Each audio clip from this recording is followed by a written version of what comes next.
Welcome to the Cannabis Equipment News Podcast. Hi, I'm David Manti with Cannabis Equipment News, and with me today is Mike McDonald, president of Ammonite. Thank you very much for joining me today, Mike. Thanks for having me.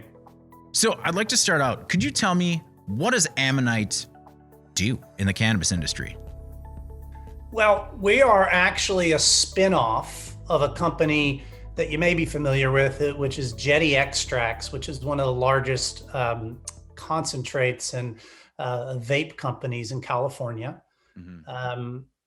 We had a hardware product developed at Jetty over the years called Dablicator, which I think we'll talk a little bit about, which is an oil applicator.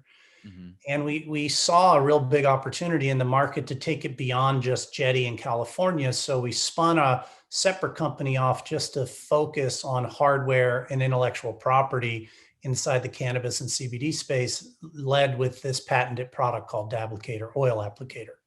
Did you create the Dablicator?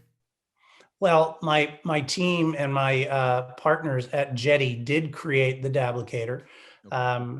And patented it a few years ago. But as I mentioned a little earlier, just now, it was invented and just available as a Jetty Extracts product in California.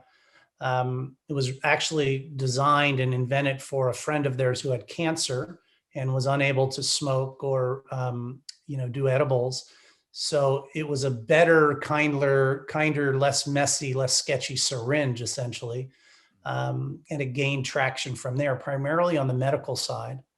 But it's also, we've begun to see a tremendous amount of traction on the adult use side, as well as concentrates become more popular.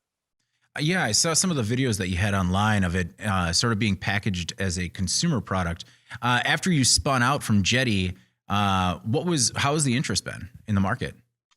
Well, in fact, we spun out because of interest. One of the largest MSOs in the space, Surterra, called us up and said, "Hey, we would really like to put our brand on this. Do you sell it as a white label product?" And we said, "Sure." And they ordered just an inordinate amount of units.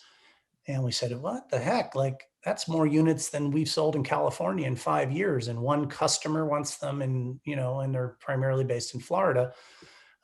So as we began to research the market a little bit more, and we had a relationship with G-Pen, who was coming out with a lot of the new portable dab devices.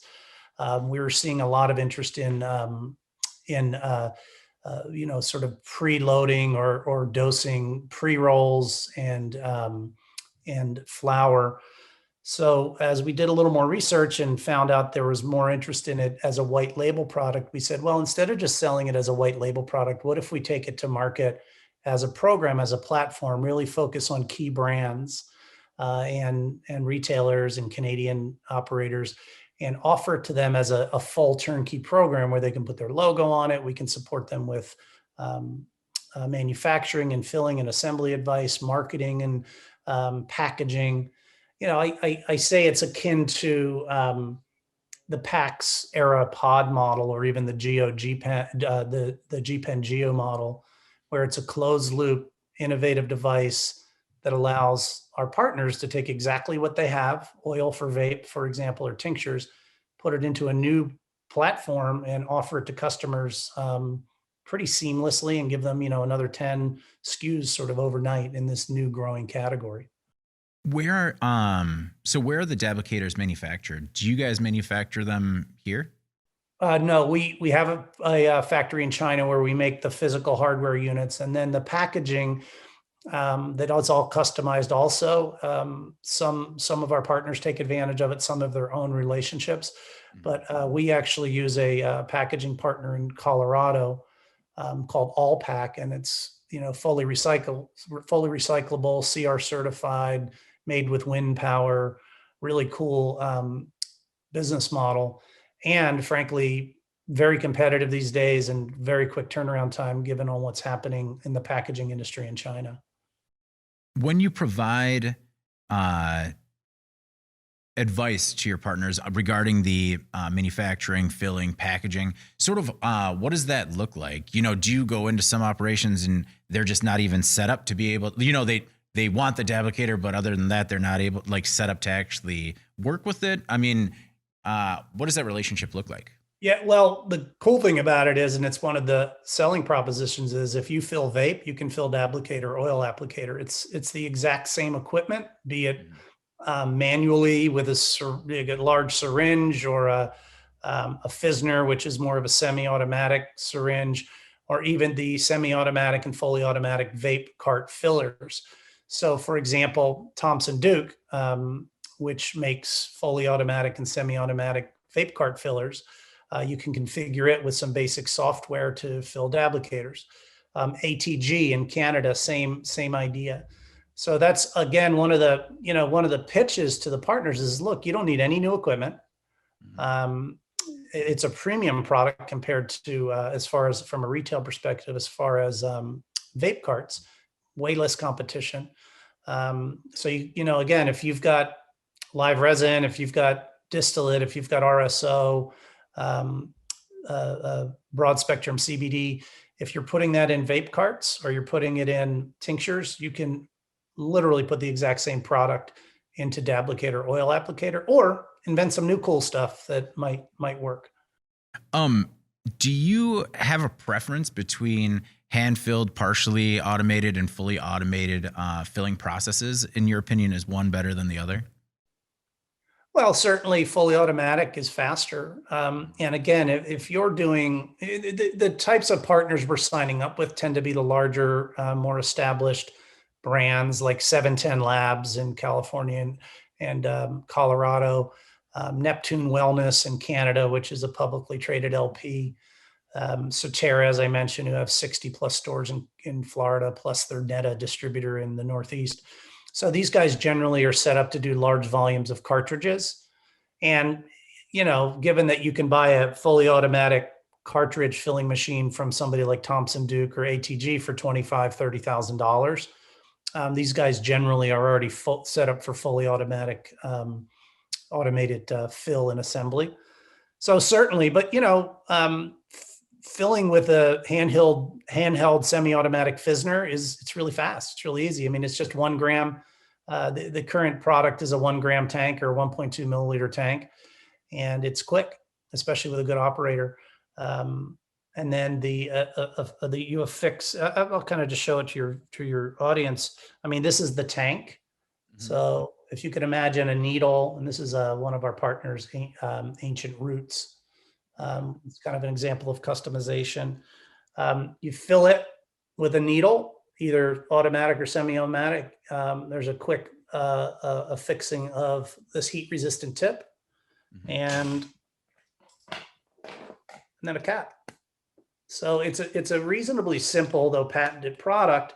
How to use it is a twist and plunge, okay, or a backup, measured doses, and so forth. So you can imagine there's a lot of branding opportunities for brand partners. So it's kind of this turnkey solution, as well as a better mousetrap, if you will. Well, I liked both of those things when I was checking it out online. It is sort of the approach to the packaging, and it just looked really sort of top flight, and how easy to use it was, because that's something that I've heard with similar products on the market, that they're not that easy to use. And I mean, maybe you just pick the right videos to post online, but no, I mean, it's a good point. There were syringes on the market, which is what the majority of the market is. This is, by the way, filled. This is a filled product with a full broad spectrum CBD by Jetty. Okay. And there's a couple of products out there that sort of aim to replace the syringe, but none of them really, in our opinion, hit the mark. They're either messy, a little less convenient to use. They don't dispense the entirety of the oil. We've seen, one of the reasons I think Dablicator has really taken off is this there is an oil application category that's really developing. Certainly it's always been there on the medical side, but I mentioned earlier, some of these portable dab rigs, like the G-Pen Roam, like the Puffco Peak, you can literally have that on a camping trip, or in the case of the Roam or some of their products, in your backpack on a mountain bike ride. And you're less likely to pull out your jar, pull out your dental pick and do a traditional dab. But to grab, throw a Dablicator in your backpack, and you're able to dab on the go. Dose up flour and so forth. Put it in coffee.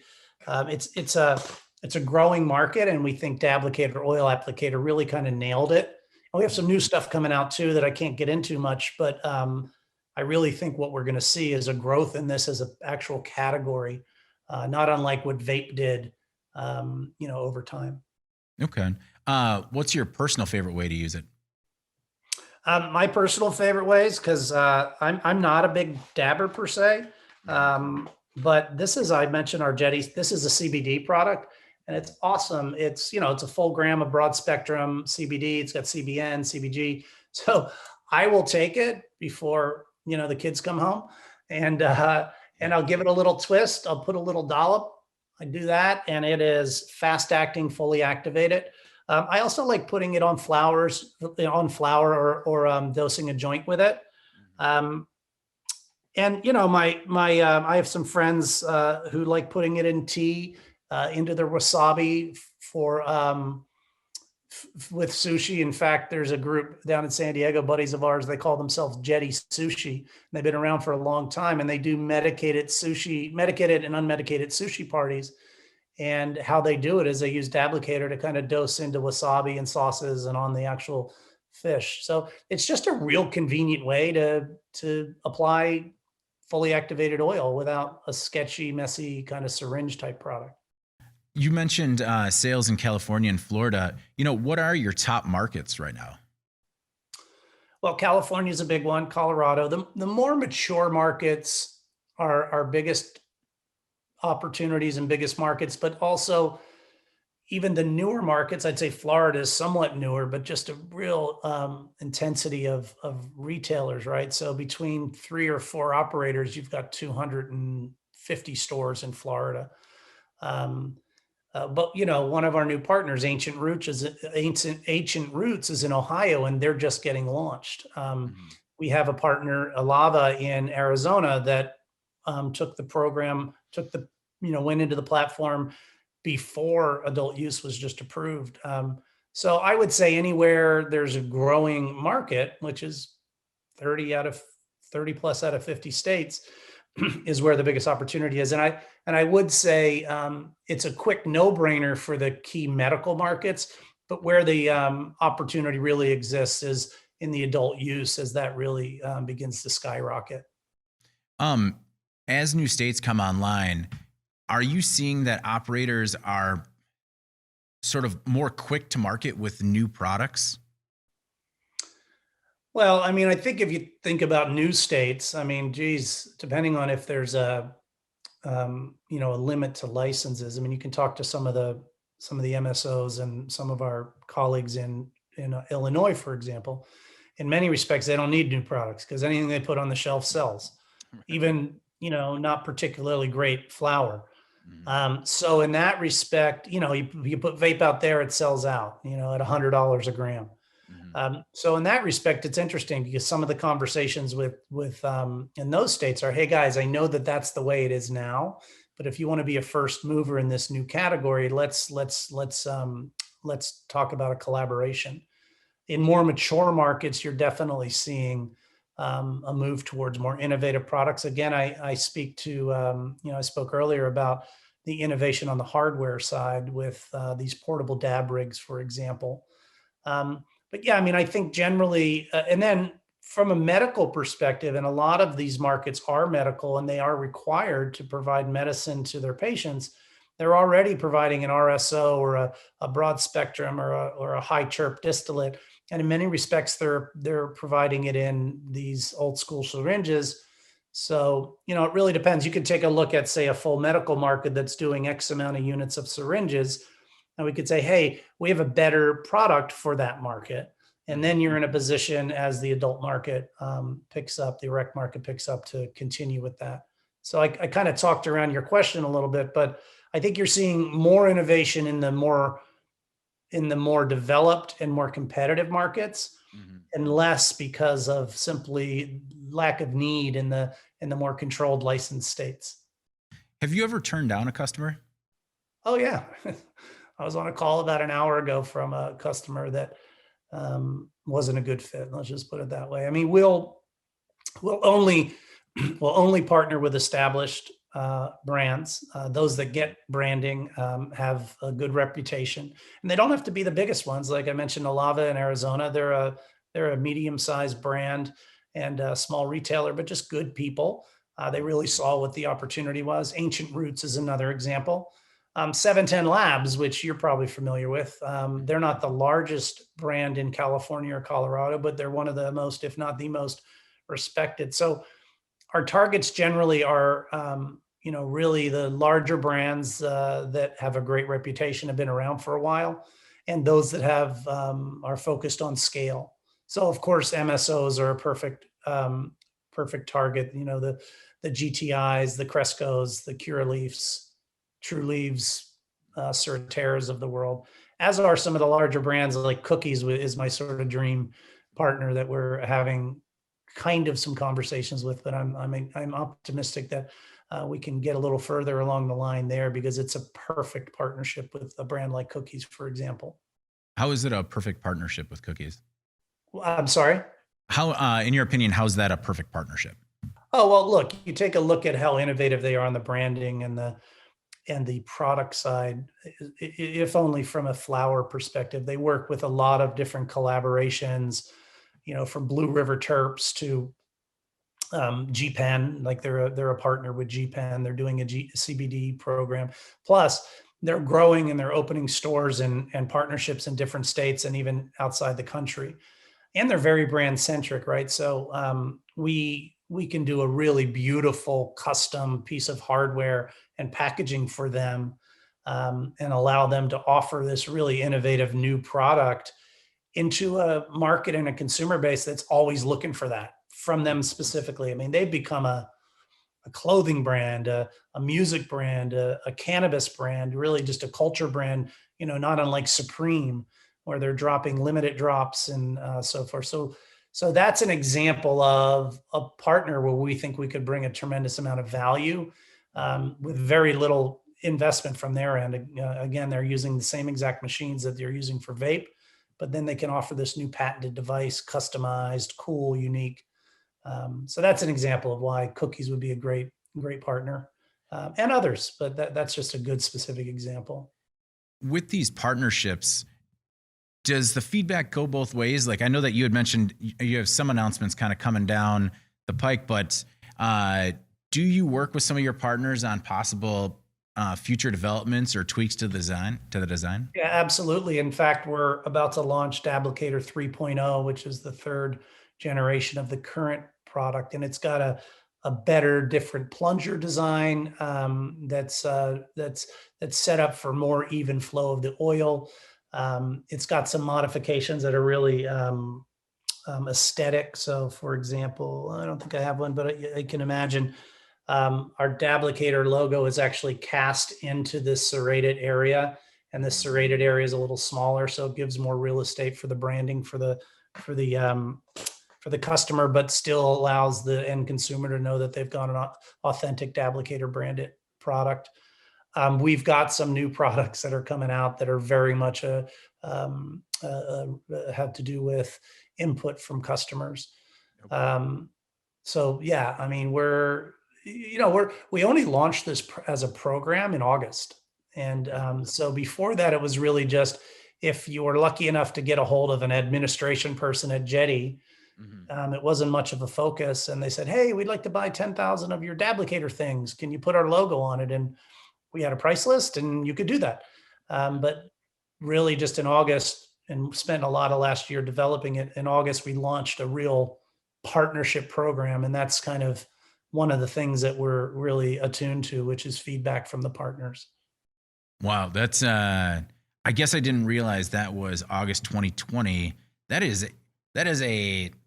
I mean, that's been a real fast, 6 months? Yeah. And the sales cycles are long too, right? Like you can imagine, if you're a big brand, you're like, oh man, I really like this. And then we have a call and I send you samples and the marketing team gets excited. And then the lab wants to test and how does it fit into your 2021 product plan? And So, the sales cycles are 90 to 120 days. So you can kind of do the math. 710 Labs was one of the first ones that came on just as we launched, and we got them launched in November. And then they just reordered and then launched in Colorado with their RSO product. So, Neptune Wellness is our first Canadian publicly traded LP. We started having conversations with them back in November, and we just got finalized artwork today. So, well, I think we're going to see hockey stick growth, and especially with some of the new products we have coming out. But it's a small asset light business right now. I mentioned earlier it's a spin out of Jetty. I'm one of the early investors in Jetty, and I helped also came on, and as an investor, I got really intrigued with the space. And joined as an active part of the leadership team over the last 3 years. So I really dug deep into cannabis and the market, and I ran the sales team for a while. We raised some money, kind of retrenched our business goals, and as a business model, as an extension of a cannabis or a plant touching business. You're probably aware of some of the really inordinately unfair tax issues with a plant touching business. Right. Well, with the business spun out, we now have diversification in the way of scale and geography, but we also have a product that is, tax like that coffee cup that you've got in front of you. Right. And I mentioned we're asset light right now. So really my job on a day-to-day basis is, as we launch, keep our resources tight and really engage with as many appropriate partnerships as we can over the next 6 to 9 months, and then look to really scale it up in the way of resources and product development. How many people spun out with you to form the new company from Jetty? Well, myself, and I'm kind of the main guy. I've got a couple of fractional resources that it's been really beneficial because we have these resources at Jetty on the creative side, on the legal side, on the product development side, logistics. So from a full-time perspective, it's myself and some administrative assistants, but also some pretty darn good fractional resources where if we were in another type of business, we'd have to hire in the way of full-time. Okay. So, between full-time and fractional, 5-6 people right now, plus our factory in China and our packaging partner in Colorado. Okay. I mean, that's a powerful relationship if you're able to sort of lean on those resources with Jetty for, R&D and product development. Right. Well, especially when you've got Jetty as a true oil pioneer, right? I mean, it's one thing to invent a product and find an industry for it. It's another thing to develop a product out, from within. So for example, tomorrow I'm going down to the Jetty lab to test some new products. And in the process, on the fill and assembly side, we're going to do a video call with 2 new partners and walk their labs through exactly how Jetty Dablicator goes through the fill and assembly process, right? So to have a resource like that is really invaluable. And then my team and my partners always have the Jetty crew as experts to kind of call up and have some discussions with. We're developing new oils and such that can go into the product. So yes, it's a pretty powerful relationship. We're fortunate to have. You have a very interesting background and coming from real estate, even some, sport product companies or outdoor product startups. I'm interested to learn a little bit more about your background, but how do you talk about hockey stick growth? Based on your experience, how do you manage that growth to make sure you don't grow too fast, or run into some of the other traditional pitfalls that startups have run into when things go too hot out of the gate? Well, I mean, you referenced some of my background. We had to deal with all of those considerations. I'll try to do a quick 30 second background, but you mentioned real estate. Real estate was kind of the tail end of a lot of my experience on the manufacturing and product development side. In fact, it's how I met the Jetty guys. We sold them their campus and their laboratory and their building. It was one of ours. And in the process of negotiations, got some shares in Jetty, and then from there got really intrigued with the team. I was able to get into the real estate and development business through some of the successes that we had in other projects. So when I graduated from college, I went to Taiwan to study Mandarin Chinese, as one does. I ended up fortunately getting into the bicycle business. And I'd always been an entrepreneur in college to pay my way through college with a carpet store and a hot dog cart and selling spring break trips. But I went and I was learning Chinese, and I hooked up a Giant Bicycle, who at the time was really just a white label manufacturer for Schwinn and Specialized. But I happened to be there at the time that they made a decision to create their own brand and their own platform. And I helped launch it as a little 21-year-old kid. I had a front row seat. I wasn't a major contributor to it, but I did get a lot of exposure to the international business opportunities as an American, and they looked for my advice and my language skills and so forth. Giant's now the biggest bicycle brand in the world. So that was my first experience with really product development, manufacturing, and growth of markets. I parlayed that into a few other things, one of which was a new type of winter sport, which is called snowshoeing. And you're familiar with it now, but 15 years ago, it was really just old tennis racket type things that hunters would use in New England. Right. I had a partner that developed a modern type of snowshoe with bicycle-like components, lightweight aluminum and Hypalon and different cleats. And we took his product from a Stanford University thesis, and we grew it to a 10 plus million and eventually 20 plus million dollar business. And in the process, and this is kind of akin to what we're doing with Dablicator, yes, we invented a product, but what we had to do along the line is we invented and grew a category, right? It didn't matter if you built the best mousetrap in the world if people didn't have a way to use it. So, and that company was called Atlas Snowshoes, which we eventually sold to K2 Ski, K2 Sport, publicly traded company. But that was a process where we invented these different products, but we partnered with Nike, we partnered with Burton, we partnered with Vail and Beaver Creek to develop snowshoe parks and snowshoe events and ice cream socials with Ben and Jerry's and running shoes for Nike. So, we had a product, we had an idea, we knew we could build it better, but in order to really grow our opportunity, we grew the category. So if you think about that with regards to cannabis and specifically to product innovation, and you think about the oil application as a category, right now it's kind of a yawn. It's a thing, but it's not a big thing.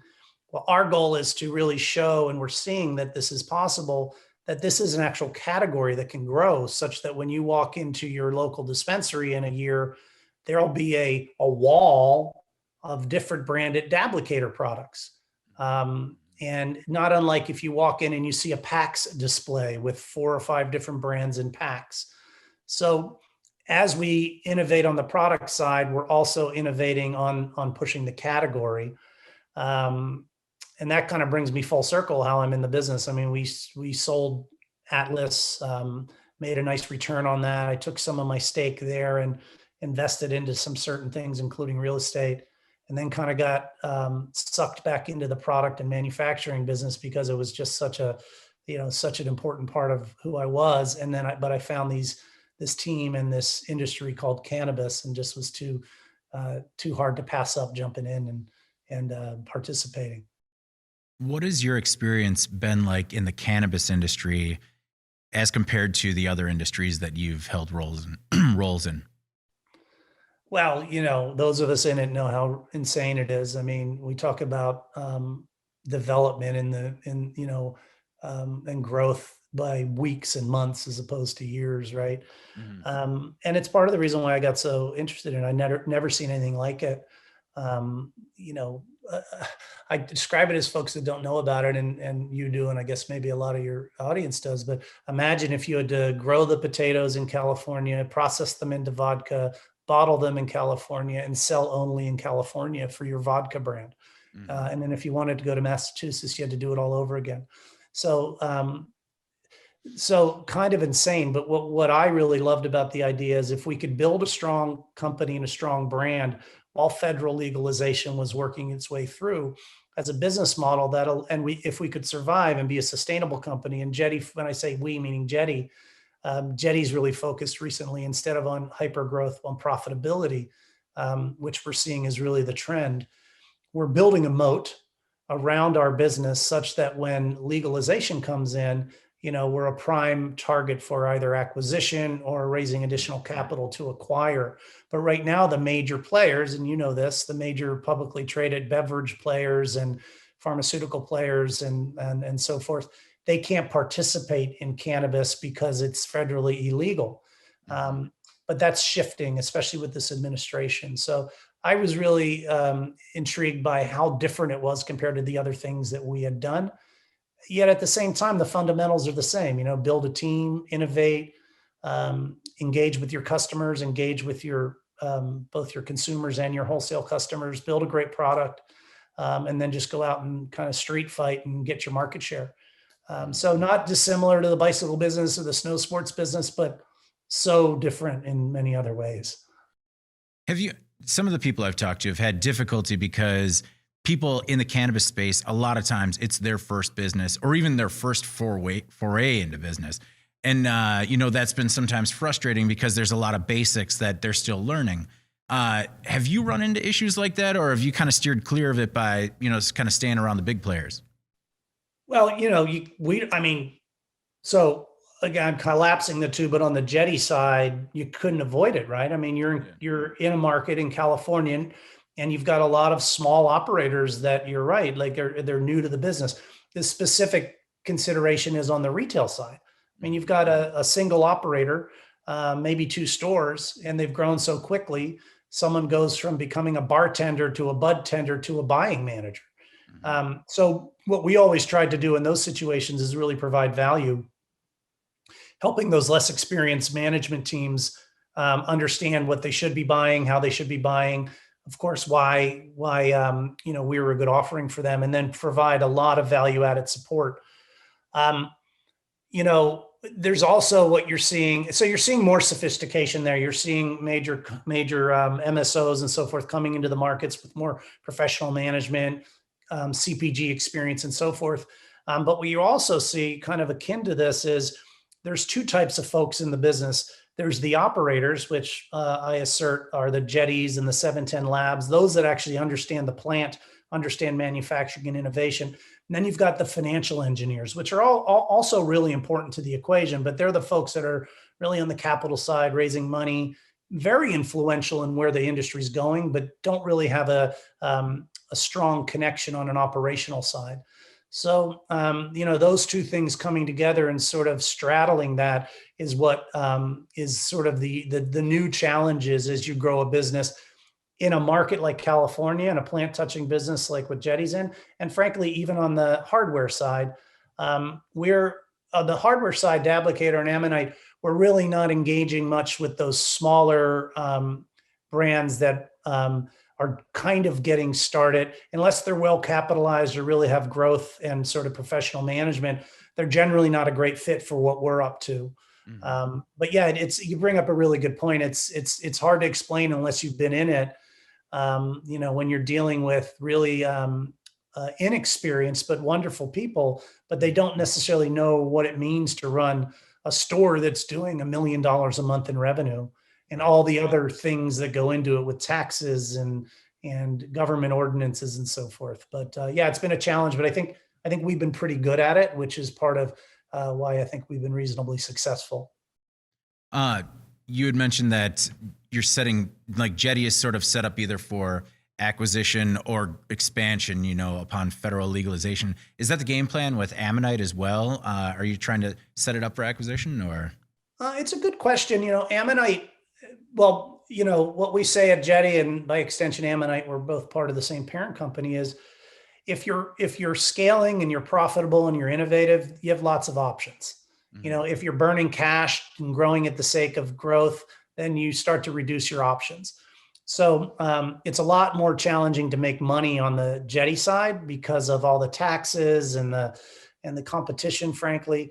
On the Ammonite side, I mean, certainly, we'd entertain an acquisition at some point if we could combine with a much bigger growth orientated business. I think we'd make a nice add-on or a bolt-on to some of the folks in the industry, but it's not my key focus. I really think if we get the growth we think we're getting, we stay profitable, we're going to have lots of options available to us.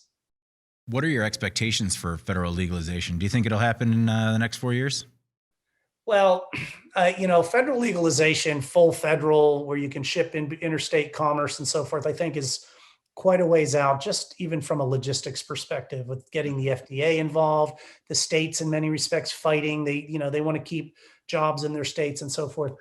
I am optimistic that the Safe Banking Act and the States Act or something similar to that are going to get approved ideally before the next Congress gets put in place. There's a lot of appetite for it, but there's also a lot of, shall we say, distractions and more important priorities in the government right now. I think if you take a look at the capital markets, the cannabis capital markets that are just, up 100% in the last 6 months, the industry is reasonably optimistic that there's going to be a big move towards, if not federal legalization, descheduling, safe banking acts, that basically allows us to operate, a tax reform that it basically allows us to operate a lot more freely and competitively. But 4 years, if we get another 4 years, I could see it within 8 years. Okay. For sure. Okay. You said that you're always looking for partners. Is it a lot of time you sort of shopping your technology to retailers or manufacturers, or are you starting to see that as you have more product out in the market, they're starting to come to you? Well, it's both. I mean, 710 Labs found us. And, in fact, most of our partners right now found us. Yeah. We've, from a business model perspective, been doing, to the extent we can, some PR, and communication strategies, which is how we found you, because we like to tell our story, and hopefully we're adding value to your audience. And someone's watching this right now and says, "Oh, that seems really interesting. I should reach out to Mike." But we're also being very targeted. Jetty has we're in the nice situation where we have a lot of relationships nationally with some of the MSOs, generally at the leadership level. We've been in touch and talks with a lot of the brands and MSOs and LPs over the years about collaborating. So we have access in some respects to some of the C-suite folks there. But, really my goal, I'm not waiting for inquiries, but they're happening more and more. But my goal is to really engage with that sort of middle market management team that's looking for product innovation, marketing, and sales. And if I can get in touch with them and sort of get some mind share for them, and how busy they are is obviously the other thing, right? They're like, "Hey, Mike, really cool, but I have 17 stores I need to open this quarter," right? Yeah. So we're getting a lot of inquiries in, and which is wonderful. And you can go to Dablicator.com and fill out a form and get information, like I'm sure you've already been on the site. But we're also very proactively reaching out to the folks that we think would be really great partners for us. Well, I have been on the website, and one of the things that I found particularly inspiring was the shelter project. Could you tell me a little bit about that endeavor? Wow, man, you've done your research. I appreciate you mentioning that. Yeah, I mean, Shelter Project, it's another really cool example of just the quality of the Jetty team and the founders, Nate Ferguson, Rob Ferguson, two brothers, two super cool old OG guys from Buffalo, New York, and Ron Gershoni, Matt Lee, folks that really wanted to do well by doing good. Like, they saw that there was a real move towards oil back in and vape in 2013, and really dug in. And that's when you couldn't watch a YouTube video on how to process oil into a vape. But at the same time, I mentioned how Dablicator was developed. It was inside of an experience with one of their friends who had brain cancer, who through his treatment wasn't eating, was losing weight. So they started to bring him oil, which he was able to ingest and knew there was a better way to get it to him, which the Dablicator grew out of. But what we really saw was cancer patients needed access to high quality cannabis and primarily oil, and they're having trouble getting it and having trouble affording it because, they needed a lot. They needed 100 milligrams a week, or hundreds of milligrams. So Jetty, small startup, no money, really living hand to mouth, started a program called the Shelter Project, which allowed cancer patients to sign up with a doctor's note, and we provided them free cannabis every month. And this is when you could mail it. Like, this is before 2018, when all the ordinances came in with adult recreation. And at one point, we had 1,000 patients a month that, and when I say we, it's part of Jetty and it's also part of Dablicator. 1,000 patients a month that we were giving free cannabis to. Given over $1 million worth of free cannabis out to patients, so there's that. And then sort of, again, the tie-in on Dablicator is one of the biggest form factors that patients requested their cannabis in was Dablicator. We've had to rebuild the shelter program since 2018 legalization, adult legalization, because there's a lot more regulations around giving away cannabis. You have to do it through strict distribution channels. Jetty and other manufacturers in the space lobbied for a compassionate care bill that was passed in Sacramento and state, in the state in California, which now makes giving away or providing cannabis to patients for a penny now possible. So Shelter Project is partnering with some of our bigger brand retail partners like Harborside and MedMen and Caliva, where as a member of approved Shelter Project patient, you can go in and pick up your medicine there for little or nothing. Our goal for Shelter Project probably in 2021, 2022 is to really expand it beyond Jetty, spin it off to its own nonprofit. I mean, right now, everything we spend on shelter is basically coming right out of our profits. But it's about priorities and really kind of doing the right thing and sort of thinking about the financial side as a secondary consideration. But yeah, thanks for mentioning that. It's really a phenomenal program. No, I thought it was just incredible because cannabis's effect on friends of mine that were cancer patients. That's the reason I'm in the industry. Are you in California? What's that? Are you in California? I'm in Wisconsin. But they lived in California. No, I could see something like Shelter Project. And, look, there's the Last Prisoner Project. There's a lot of really cool, and maybe this kind of speaks to sort of social equity and equity in general. Cancer patients can't be, compared to the Last Prisoner Project. But, I think the industry is really compassionate, and the ability to bring some of these programs to other states, to national attention, sort of underscores, to our representatives in Congress and the Senate, even, that this is different than alcohol. This is different than tobacco. We're actually bringing value to people's lives versus not. But you have friends that have utilized cannabis effectively for their medication, it sounds like. Yeah, absolutely. And just to the point where they were no longer taking any other medication during their treatment. And it was just, if that wasn't, what blows my mind is how that's not powerful enough to change everybody's mind. Where it's just, there is a basket of drugs on the table or a Dablicator, Right. Well, look at what Epidiolex is doing in GW Pharma, and they just got acquired for billions of dollars. I mean, I think the horse is out of the barn on a variety of levels, both on adult use rec, all the things that we're seeing and all the things that we know already. But there's just been a lot of biases and lobbying against cannabis becoming more mainstream. But on the, you've got your first FDA approved cannabis derivative drug. I think you're going to see more and more. I don't know if you probably have that YouTube video of the little boy that is having a major epileptic episode, and they give him some of this cannabis or Epidiolex, and within minutes he just goes calm.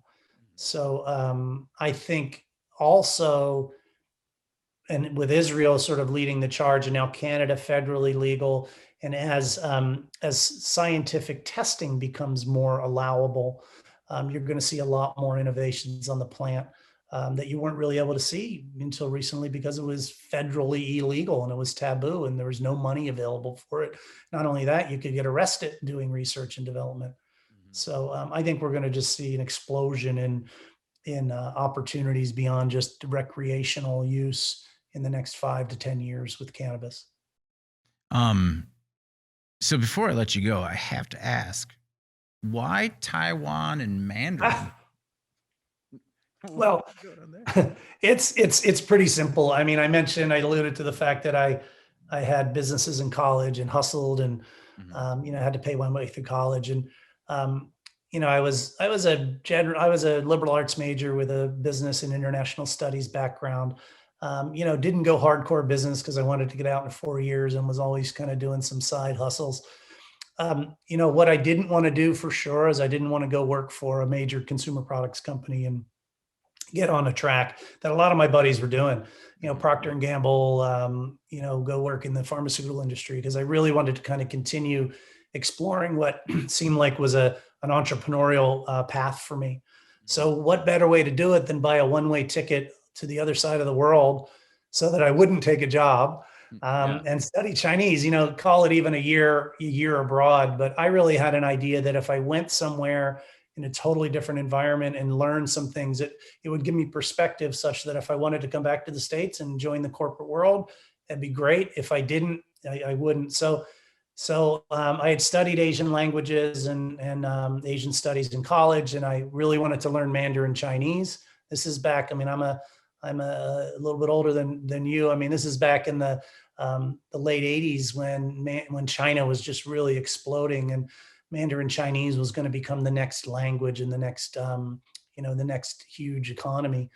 And Taiwan is a place you can learn. At the time, you could learn Mandarin, but not have to be in Beijing, which was really a hard place to live at the time. And then I just continued to get bitten by that entrepreneurial bug. And like I mentioned, got into the bicycle business, which really got me into that manufacturing product development business, and sort of never looked back. Moved back after a couple of years, relocated to California, and have been chugging along ever since. Do you still speak Mandarin now? Well, enough to impress my wife and kids at a Chinese restaurant. But it's funny. It was many, many years ago, and I think I was such a young punk. I mean, in my early 20s, I had a Chinese girlfriend, a Chinese roommates. I worked in a Chinese company, so I do have some real good basics, and it's one of the things on my bucket list to maybe re-engage in and get back into it. But I used to say that at a minimum, if you can tell a couple jokes in a foreign language to some native language speakers and get a laugh, that's a start. So I'm still able to do a little bit of that. Very good. Yeah. Very good. And I suppose, are you able to communicate with your facility abroad? Yeah, it's funny. Between my limited Chinese and Google Translate, we do pretty well. Yeah. But my production manager in China he speaks fluent English and super bright engineer. We've been working with him for 5 years now. So communication, other than, some of the emails can be a little long in the tooth. But we're able to communicate pretty well. Okay.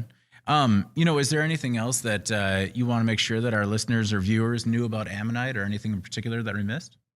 No, but I didn't get a chance to really learn much about what you got going on. If we have time, I mean, I don't want to turn the tables, but Sure. What are you up to? And it's kind of fascinating what you're doing, and I think it's valuable. And kind of just wonder a little bit in a short minute or so what you're committed to and where you see your role in the industry going. Right. So Cannabis Equipment News sort of came about because we are a trade publishing company with a strong base in product development and manufacturing. I came from product development, covering a lot of the design engineering that we're going into consumer products in the automotive aerospace industry. And we had a number of different brands that also covered like food, pharmaceutical manufacturing, chemical processing, stuff like that. And then I went to the Cannabis Business Summit maybe 3 or 4 years ago, and was just walking around. And it was a lot of sort of very innovative machinery and nobody that knew it existed. And I'm just like, oh, this is how trade publishing was born. We make that connection. So we're committed to sort of best practices, new equipment, and telling the stories from the industry from sort of a B2B perspective, not more of, there's a lot of consumer brands that are out there, and we want to have more of a professional conversation. So that's sort of how we got our start. And, we just heard some of the story. I'm sure you've heard plenty of the stories in the industry too, where it's like, people are, there was this one story in particular that a machine manufacturer told me. He said that he went to a cultivation facility and they wanted to put a motor on a colander. And it was because they were trying to seed, and they were seeding by hand. And they thought if they put a motor on a colander, that would be a lot more efficient. And he was just like, that like already exists, man. Like, we've been doing this in other industries for a long time. Yeah. Well, that's cool. I mean, it's just such a good example of how much opportunity there is in this industry. I mean, I'm sure you get calls or emails all the time. I really want to get into it. How do I get into it? My answer is get into it. I mean, if you're not able to get a job as a bud tender or, a brand ambassador or work on an assembly line packaging cannabis, I'd assert that you're really not all that interested in getting into the industry, from a marketing or a trade standpoint, all the way up to, being a bigwig in an organization. So, well, kudos to you. I think that's cool. And just a shameless plug. I mean, I think what we're doing on the oil dispensing side with Dablicator and some of our new products coming out, I think it really is a better type of product that I think your readers and audience might say, hey, that's really cool. Like, I dig that, that's different and that can really bring more value to my customers. Yeah, no, absolutely. And so is the best place to reach you through the site, dablicator.com? Yeah, I think you invited me. You have my email too. I'll respond maybe to that invite, and then happy to get you and some of your team samples of the product, some of the CBD in the product to kind of see what it really is, use it. I'd love to hear your feedback. So maybe hit me up with some addresses or an address, and happy to get you out a little sample pack. That'd be excellent. Thank you very much, man. I appreciate it. All right. Well, thanks for having me on, man. Can't wait to see it. I'm sure I hope there's some good editing because, or maybe we're just going to run it live. Oh, no. Yeah, we're running it live. We're going straight through. So no second takes. No. Well, thanks again, man. And I really hope we get a chance to talk soon.